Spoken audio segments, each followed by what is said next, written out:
हुफाज किराम भी तशरीफ़ रखते हैं, आलिम दीन भी अमल जो है तशरीफ़ रखते हैं, मुफ्तियानी किराम भी तशरीफ़ रखते हैं। आप उनके चेहरे की ज़ियारत करते रहें, उनकी दुआएं लेते रहें। ऐसे हाफिज़ कुरान कि जिनके बारे में मौला अली मुश्किल कुशा रदी अल्लाह ताला अन्हु ने फरमाया था कि मेरे करीम आका, अलीम आका, रहीम आका सल्लल्लाहु ताला अलैहि वसल्लम को मैंने ये फरमाते हुए सुना कि जिस घर में एक हाफिज़ कुरान हो, बाअमल हो, हलाल को हलाल जाने, हराम से इज्तनाब करे, तो मैंने अपने करीम आका को ये फरमाते हुए सुना है कि वो हाफिज़ कुरान जन्नत में दाखिल हो जाएगा और उसकी बरकत से उसके घर के 10 ऐसे अफराद जो जहन्नम की तरफ जा रहे होंगे, उस हाफिज़ कुरान की बरकत की वजह से उसे भी जन्नत में दाखिल कर दिया जाएगा। एक शायर ने कहा था कि तमाम शहर में ऐलान हो गया होगा, वो शख्स जिस घड़ी सुल्तान हो गया होगा, कभी उसके बदन को मिट्टी खा नहीं सकती। जो बच्चा हाफिज़ कुरान हो गया होगा, जो बच्चा हाफिज़ कुरान। और एक शायर कहते हैं कि हम जहां बेसरो सामान नजर आते हैं, मक्की मदनी वही सुल्तान नजर आते हैं। क्या मिटाएगा कोई ज़ेरो ज़बर कुरान के, हर तरफ हाफिज़ कुरान नजर आते हैं, हर तरफ हाफिज़ कुरान नजर आते हैं। बिला ताखीर आपके बेहतरीन समातों के हवाले एक बेहतरीन खतीब को पेश करूं। मेरी मुराद आले नबी औलाद अली औलाद गौसे आज़म हजरत अल्लामा मौलाना सैयद मोहम्मद कादरी साहिब किबला है। मैं उनकी बारगाह में अरीज़ा पेश करता हूं कि हुजूर वाला तशरीफ़ लाएं और अपने खूबसूरत खिताब से, नूरानी खिताब से, इल्मी खिताब से हम तमामी सामईन के कुलूब व अज़हान को मुनव्वर फरमाएं। आले रसूल का इस्तकबाल बहुत ही अच्छे अंदाज में, खूबसूरत अंदाज में करें। तमामी हजरात मिल करके दोनों हाथों को फजा में लहराएं, कहें या रसूल अल्लाह, लब्बैक या रसूल अल्लाह, लब्बैक या रसूल अल्लाह, लब्बैक या रसूल अल्लाह, लब्बैक या रसूल अल्लाह। कि कुछ नहीं मांगता जमाने से, राबता है सखी घराने से, जिनके नाना नबी अली बाबा, मुझको निस्बत है उस घराने से। अरे हमको जो कुछ मिला खुदा की कसम, पंजतन के इसी घराने से। माइक पर हजरत अल्लामा सैयद साहब किबला सैयद मोहम्मद कादरी साहिब किबला सल्लल्लाहु अलैहि वसल्लम। सुबह तैबा में हुई बढ़ता है बाड़ा नूर का, सदका लेने नूर का आया है तारा नूर का। बाग तैबा में सुहाना फूल फूला नूर का, मस्त बू है बुलबुले पड़ती है कलमा नूर का। सुभान अल्लाह, सुभान। आई बिदअत छाई जुल्मत रंग बदला नूर का, माह सुन्नत महर तलअत ले ले बदला नूर का। ये जो महरो माँ पे है इतलाक आता नूर का, भीख तेरे नाम की है इस्तिआरा नूर का। यहाँ भी दागे सजदे तैबा है तमगा नूर का, ए कमर क्या तेरे ही माथे है टीका नूर का। मैं गदा तू बादशाह भर दे प्याला नूर का, नूर दिन दूना तेरा दे डाल सदका नूर का। भीख ले सरकार से ला जल्द कासा नूर का, माह नौ तैबा में बढ़ता है महीना नूर का। माह नौ तैबा में बढ़ता है महीना नूर का, क्या बना नामे खुदा असरा का दूल्हा नूर का। सर पे सहरा नूर का, बर में शहाना नूर का, बज़्म वहदत में मज़ा होगा दोबाला नूर का। मिलने शमए तूर से जाता है इक्का नूर का, मिलने शमए तूर से जाता है इक्का नूर का। और नूर की सरकार से पाया दोशाला नूर का, हो मुबारक तुमको ज़ुन्नूरैन जोड़ा नूर का। नूर बिनते नूर ज़ौजे नूर उम्मे नूर नूर, नूर मुतलक की कनीज़ अल्लाह लहना नूर का। एक सीने तक मुशाबे एक वहाँ से पाँव तक, हुस्न सित्तैन इनके जामों में है नीमा नूर का। साफ शक्ले पाक है दोनों के मिलने से आया, खत्ते तो अम्मे लिखा है ये दो वर्का नूर का। और तेरी नस्ले पाक में है बच्चा बच्चा नूर का, तू है आईने नूर तेरा सब घराना नूर का। ए रज़ा ये अहमदे नूरी का फैज़े नूर है, हो गई मेरी गज़ल बढ़कर कसीदा नूर का। सुभान अल्लाह, सुभान अल्लाह। आज सुभान अल्लाह। कि ये महफिल कोई मामूली महफिल नहीं है। आज का ये इजलास एक तारीख़ी इजलास है और जयपुर की तारीख़ में एक तारीख़ लिखी जा रही है। बेशक बेशक सुभान अल्लाह। यकीनन एक वो ज़माना था जब हमारे बुज़ुर्ग उलमा तरसते थे, निगाहें ढूंढती थी कि कोई जयपुर का रहने वाला बच्चा हमें आलिम दीन नज़र आ जाए, आहा सुभान अल्लाह। कोई जयपुर का रहने वाला बच्चा हाफिज़ कुरान नज़र आ जाए। बड़ी मेहनतें हमारे बुज़ुर्गों ने की और ये उन्हीं की मेहनतों का नतीजा है जो आज का ये दिन हमें नसीब हो रहा है। सुभान अल्लाह सुभान अल्लाह। आज का ये दिन हमें नसीब हो रहा है। ये कोई मामूली बात नहीं है दोस्तों, ये बहुत अजीम बात है कि हमारे नौजवान उलमा तैयार हो रहे हैं और वो अल्हम्दुलिल्लाह हमारे बुज़ुर्गों की दुआओं के साथ, उनकी नेक तमन्नाओं के साथ मैदान अमल में उतर कर अब बातिल से मुकाबले के लिए तैयार हैं। याद रखें, हर दौर में बातिल ने सर उठाया है और पहले अल्लाह रब्बुल इज़्ज़त नबियों को भेजता था, लेकिन हमारे नबी ताजदार ख़त्म नबूवत बनकर तशरीफ़ लाए। बेशक सुभान अल्लाह। अब हुजूर अलैहिस्सलाम के बाद नबूवत का दरवाज़ा बंद हो गया। आका अलैहिस्सलाम ने खुद फरमाया कि मेरे बाद अब कोई नबी नहीं और मैं आखिरी नबी बनकर के आया हूँ। लेकिन ऐसा नहीं है कि फितने सर नहीं उठाएंगे, फितने तो सर उठाते रहेंगे क़यामत तक। और वो एक फितना जो दज्जाल का है, जो अनकरीब हमारे सामने आने वाला है, वो भी हम देखेंगे। लेकिन इन फितनों के सद्दे बाप के लिए मेरे मुस्तफ़ा करीम ने एक जमात भी तैयार कर रखी है। वाह सुभान अल्लाह। और आका अलैहिस्सलातो तस्लीम ने फरमाया, ये आसमान भी सलामत रहेगा, ये जमीन भी सलामत रहेगी। अर्ज की गई आका कैसे? फरमाया आसमान सलामत रहेंगे इन सितारों की वजह से। जब तक आसमान पर सितारे चमकते रहेंगे ये आसमान जो है वो मुतजलजल नहीं होगा, ये आसमान अपनी जगह से हटेगा नहीं, फटेगा नहीं। जब तक आसमान पर सितारे हैं आसमान के लिए अमान है, और जब तक जमीन पर उलमाए दीन है ये जमीन वालों के लिए अमान है। सुभान अल्लाह सुभान अल्लाह। बेशक जमीन वालों के लिए ये उलमा अमान है, और जब तक ये रहेंगे उस वक्त तक के जमीन पे फसाद बपा नहीं होगा, उस वक्त तक के जमीन पे फितने रूनुमा नहीं होंगे।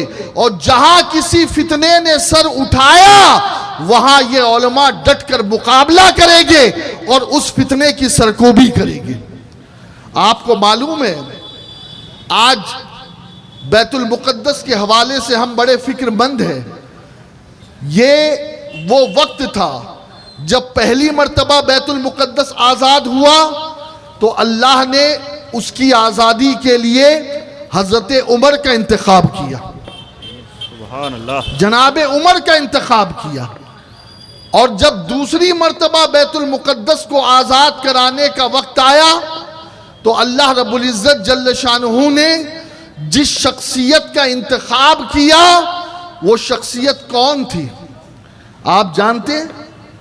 पहली मर्तबा बैतुल मुक़द्दस को आज़ाद करने वाला नबी का गुलाम उमर, सुभान अल्लाह सुभान। नबी का दूसरा खलीफा उमर, नबी के मुरीद उमर, नबी की मुराद उमर। वाह वाह वाह वाह सुभान अल्लाह सुभान अल्लाह। नबी के मुरीद, नबी के गुलाम।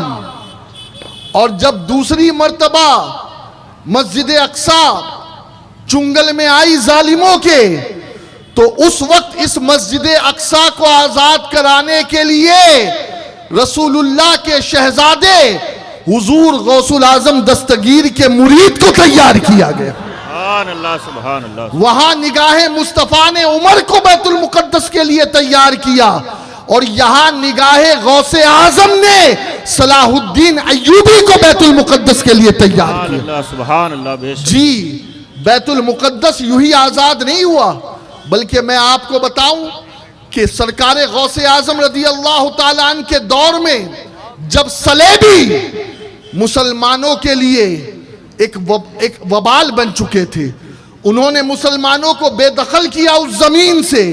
अल्लाह अकबर, उस वक्त ये मुसलमान मुहाजिर के तौर पर किस जगह आके पनाह लेते थे पता है आपको? वो जगह बगदाद में खानकाह गौसे आजम थी। सुभान अल्लाह, नारे तकबीर, नारे रिसालत, जश्न इफ्तिताह दारुल कज़ा, इदारा शरइया जयपुर, उलमाए अहले सुन्नत। वो बगदाद की जमीन थी, बगदाद की। और लिखने वालों ने लिखा कि उस वक्त हाल ये था कि मस्जिद अक्सा की आसपास की गलियों में मुसलमान का खून ऐसे बहता नजर आता था कि जानवरों के सुम भी उस खून से जो है वो मुतासिर होते नजर आते थे। लेकिन सुनो, उस वक्त गौसुल आजम दस्तगीर की खानकाह में लोग आकर के मुहाजिर बनते थे, पनाह लेते थे। ये सबसे बड़ा रिफ्यूजी कैंप था। बल्कि आप ताज्जुब करेंगे कि गौसुल आजम दस्तगीर के दौर में, जो 900 साल पहले की बात कर रहा हूं मैं, कभी कभी ये तादाद तजावुज करके 5 लाख तक पहुंच जाती थी। कितने लोग? 5 लाख। और ये मेरे गौसे आजम का दरबार है कि जहां 5 लाख लोग रह रहे हैं, खा रहे हैं, पी रहे हैं, नहा रहे हैं और गौसे आजम के फैजान से मालामाल हो रहे हैं, सुभान अल्लाह, गौसे आजम के मुरीद बन रहे हैं। गौसे आजम ने उस वक्त जो टीम तैयार की वो उलमा की टीम थी, वो मुरीदीन की टीम थी। और उसके बाद जब सलाहुद्दीन अय्यूबी को तैयार किया गया तो आपको पता चलना चाहिए कि सलाहुद्दीन अय्यूबी के लश्कर में 90% कादरी लोग मौजूद थे। सुभान अल्लाह, सुभान अल्लाह, सुभान अल्लाह। कादरी, कादरी, ये याद रखिए, मैं कादरी कह रहा हूं। आज कुछ लोगों को दूसरे टाइटल बड़े पसंद है, लेकिन लफ्ज कादरी से उन्हें तकलीफ होती है। ओ नादानो, कल भी कादरियों ने ही बैतुल मुकद्दस फतह किया था और इंशाअल्लाह आगे भी कादरी ही करेंगे। नारे तकबीर, नारे रिसालत, फैजान गौसे आजम, सुभान। लेकिन ये एक चीज याद रखे कि गौसुल आजम दस्तगीर की जिंदगी पढ़े, उन्होंने सब कुछ किया, लेकिन सबसे पहले मेरे गौसे पाक ने अपनी मां से इजाजत लेकर के बगदाद के मदरसे निजामिया में दाखिला लिया। आज हमारी माएं ये सोच रही है मेरा बच्चा चला जाएगा तो मेरा घर कैसे चलेगा, मेरा बच्चा चला जाएगा तो फिर मेरा ख्याल कौन रखेगा। मैं कहता हूं काश कि आज फिलिस्तीन की माएं तुम्हारे सामने उसवा होती। वो देखो क्या माएं हैं, वो देखो क्या वालिद है कि बच्चे शहादत का जाम पी रहे हैं और माएं अल्लाह का शुक्र अदा कर रही है कि तूने मेरे बच्चे को कबूल कर लिया है। बाप रो नहीं रहा, मातम नहीं कर रहा। हमारे मोहल्ले और हमारे घरों के माहौल की तरह वहां का बाप अल्लाह से शिकायत नहीं कर रहा कि मौला तूने मेरा बेटा ले लिया, नहीं, बल्कि वो टॉफी बांट रहा है। वो टॉफी बांट रहा है, कह रहा है मौला तेरा शुक्र है कि तूने हुसैन से अली असगर को कबूल किया, तूने इब्राहिम से इस्माइल को कबूल किया और इस्लाम की सरबलंदी के लिए तूने मेरे लखते जिगर को कबूल कर लिया। आज भी अगर हम चाहते हैं कि दीन को जिंदगी मिले तो दीन जोहला से जिंदा नहीं होगा, दीन उलमा से जिंदा होगा। बेशक, बेशक। और इस वक्त हमें सबसे बड़ी जरूरत यह है कि पढ़ाई लिखाई की तरफ अपने बच्चों की तवज्जो दो। कम खिलाओ, कम पिलाओ, घूमने फिरने के लिए मत ले जाओ, लेकिन अपने बच्चों को 100% एजुकेशन दो, दुनिया भी पढ़ाओ, साइंटिस्ट भी बनाओ, अपने बच्चों को डॉक्टर भी बनाओ, अपने बच्चों को प्रोफेसर भी बनाओ, बिजनेसमैन भी बनाओ, और साथ ही साथ नबी का गुलाम भी बनाओ, आशिक रसूल भी बनाओ, हाफिज़े कुरान भी बनाओ, क़ारिए कुरान भी बनाओ, आलिमे दीन भी बनाओ, मुफ्ती शरा भी बनाओ। और वो एक दौर था जब जयपुर में रहने वालों को हिजरत करनी पड़ती थी, यहाँ के बच्चों को बाहर भेजना पड़ता था इल्म दीन हासिल करने के लिए। लेकिन अब अल्हम्दुलिल्लाह हमारे अकाबिर उलमा का ये सदका है कि जयपुर में एक नहीं दर्जनों दारुल उलूम मिल जाएंगे, एक नहीं दर्जनों हिफ्ज़ कुरान कराने के लिए दरसगाहें मिल जाएगी, एक नहीं बच्चियों के कई इदारे मिल जाएंगे। अब कहीं जाने की जरूरत नहीं है, बस जरूरत इस बात की है कि हमारे बच्चे वक्त निकालें, हमारे बच्चे मेहनत करें और अपने वक्त को दीन के काम के लिए दे। और अल्हम्दुलिल्लाह यहाँ पर जो प्रोफेशन है उस प्रोफेशन में 8 घंटे या 6 घंटे से ज़्यादा काम भी नहीं करना पड़ता, उसके अलावा बच्चे फारिग होते हैं। मैं ये कहता हूँ यूरोप, अमेरिका और बरतानिया के नहज पर आपके बच्चे भी पार्ट टाइम आलिम कोर्स कर सकते हैं और इन उलमा के साथ बैठकर पार्ट टाइम एजुकेशन हासिल करके ये भी अपने सर पर दस्तारे आलमियत हासिल कर सकते हैं।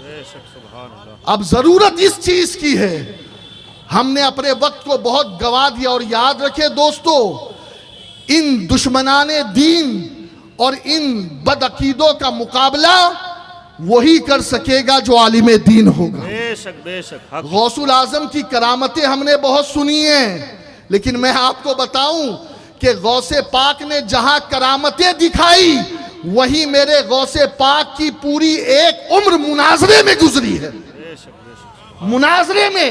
और उस वक्त का जो सबसे बड़ा फितना था वो फितना इन रावजियों का फितना था, उस वक्त का ये फितना था। अल्हम्दुलिल्लाह सरकारे गौसे आजम ने जहां करामत दिखाने की बारी आई वहां करामतें दिखाई, और जहां इल्म की बारी आई तो मेरे गौसे पाक ने पूरे बगदाद को इन रावजियों से पाक करके अहले सुन्नत का झंडा नस्ब किया। नारे तकबीर, नारे रिसालत, उलमाए अहले सुन्नत, मसलके आला हजरत। सुभान अल्लाह, सुभान। मेरे गौसे पाक ने निजामिया में इल्म हासिल किया, 50 साल तक इल्म हासिल किया। और जानते हो 50 साल बाद भी तकरीर नहीं करते थे, 50 साल की उम्र हो गई फिर भी तकरीर नहीं की। रसूलुल्लाह ख्वाब में तशरीफ लाए